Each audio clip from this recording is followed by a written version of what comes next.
नमस्कार दोस्तों, मेरा नाम पवन कुमार है और आज का हमारा विषय है जनसंख्या नियंत्रण कानून। मैं वीडियो के प्रारंभ में स्पष्ट करना चाहूँगा कि इस वीडियो को शैक्षणिक पर्पज से बनाया गया है। सन 1700 ईस्वी में रसिया पर पीटर द ग्रेट शासन करते थे। उस समय तक रूस का समाज कबायली टाइप का था। तो पीटर द ग्रेट ने अपने सभी सरकारी कर्मचारियों को पश्चिमी वेशभूषा धारण करने का आदेश दिया। इसके लिए कानून बनाया और उन्होंने दाढ़ी रखने पर भी कर लगा दिया, क्योंकि वास्तव में वो अपने समाज का पश्चिमीकरण करना चाहते थे। और इसका परिणाम ये हम आज देखते हैं कि रूस दुनिया की एक महाशक्ति है। 1872 ईस्वी में जापान के शासक, जिन्हें मिकाडो कहते हैं वहाँ पर, तो मिकाडो ने 1872 में अपने सरकारी कर्मचारियों के लिए पश्चिमी वेशभूषा को अपनाने का आदेश दिया। और आज हम इसका परिणाम ये देखते हैं कि जापान एक सभ्य और सबसे संपन्न और खुशहाल देशों में माना जाता है। 1925 में तुर्की के राष्ट्रपति मुस्तफा कमाल पाशा ने अपने सभी कर्मचारियों के लिए पश्चिमी वेशभूषा धारण करने को अनिवार्य कर दिया। उन्होंने टोप लगाना भी अनिवार्य कर दिया। इससे पहले जो फैज टोपी पहनते थे उसे प्रतिबंध लगा करके पश्चिमी कैप जो टोप रहता है उसको पहनना अपने सरकारी कर्मचारियों के लिए जरूरी कर दिया। और आज तुर्की इस्लामिक वर्ल्ड का सबसे खुशहाल देश माना जाता है। इन तीनों घटनाओं में हमें एक समानता देखने को मिलती है कि यहाँ पर जो भी निर्णय लिए गए, जो कानून बनाए गए, वो बहुसंख्यकों को प्रभावित करने वाले थे।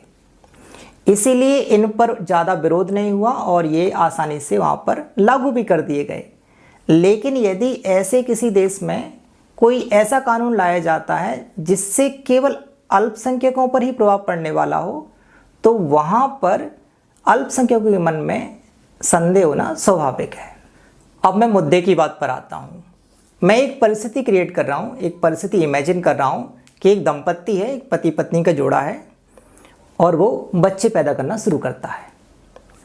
तो ये मान के चल रहे हैं कि वो 1.5 साल के अंतर पर एक बच्चा पैदा करता है और हम ये माने उन्होंने 6 बच्चे पैदा किए। इसका मतलब उन्होंने 9 साल में 6 बच्चे पैदा कर लिए होंगे। तो पहला बच्चा और आखिरी बच्चा पैदा हुआ, उसके बीच में 9 साल का अंतर है। अब यदि पहला बच्चा 6 साल की उम्र में स्कूल जाना शुरू करता है तो वो 9 साल की उम्र तक कक्षा 3 पास कर चुका होगा। अब 12 साल का होने तक यह बच्चा कक्षा 6 पास कर चुका होगा। अब परिवार का कमाने वाला सदस्य केवल पिता है, क्योंकि माता तो बच्चे पैदा करने के काम में लगी हुई है। तो अब तक परिवार का खर्च इतना बढ़ चुका होगा कि उस अकेले व्यक्ति के कमाने से उसकी पूर्ति होना असंभव है। तो अब क्या रहेगा कि जो बच्चा 6वीं क्लास तक पहुंच गया है, जो 12 साल का हो गया है, उसको अपनी पढ़ाई बंद करके अपने पिता की हेल्प के लिए कोई काम करना रहेगा। तो उसकी पढ़ाई छूट गई। अब आगे के 6 साल तक वो बच्चा अपने फैमिली को सपोर्ट करता है। जब वो बच्चा 18 साल का हो जाएगा तब तक उस बच्चे की शादी कर दी जाएगी, उसका अपना परिवार हो जाएगा। तो उसका जो सपोर्ट था अपने पिता को, अपनी फैमिली को, अपने माता पिता वाली फैमिली को, वो बंद हो जाएगा, क्योंकि वो अपनी फैमिली देखेगा।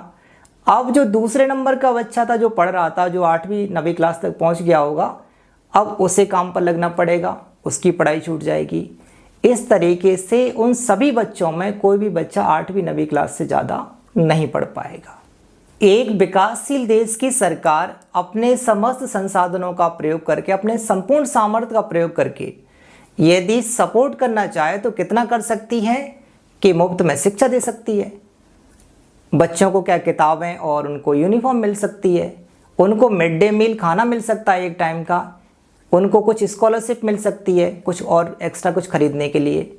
लेकिन इससे ज़्यादा उनको सरकार मदद नहीं कर सकती, किसी विकासशील देश की नहीं कर सकती, यहाँ तक कि विकसित देशों की सरकारें भी नहीं कर सकती। यानी कि सरकार के ऊपर ये रिस्पॉन्सिबिलिटी डालना कि वो अब जिम्मेदारी ने अपनी पूरी नहीं कर रही या वो कुछ करे, तो ये तो पॉसिबल ही नहीं है।